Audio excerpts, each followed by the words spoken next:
Okay. Can you move it back a little? Now, the World Economic Forum is meeting in Davos, Switzerland. They're asking folks to ask a leader. So, sir, if you could ask a world leader any question, what would you ask them?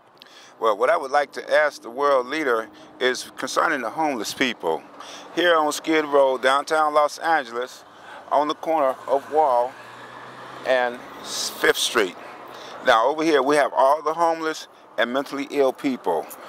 Right here behind you, we have the police department. See, the police department. Right on the corner of the police department, there are drugs being sold 24 hours a day. Now, if you go up the street, across Los Angeles, it doesn't exist. But it's okay to get drugs and guns and weapons down here on Skid Row. And I wonder, why is that? Why is that? Why is it okay to have guns and weapons right across the street from the police department?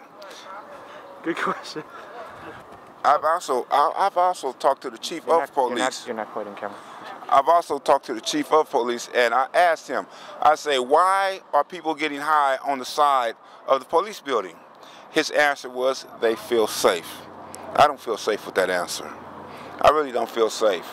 You know, it seems to me that it's okay to get high down here on Skid Row. Well, just stay away from the buildings up there. You know, it's not right. It's not right. And we have a lot of mentally ill people down here that do need help. They need medical help. And my question to the world leader, what are you going to do about it? Just what are you going to do about it? So in closing, this is Brian McKeon talking to you. Wow, that was great. You got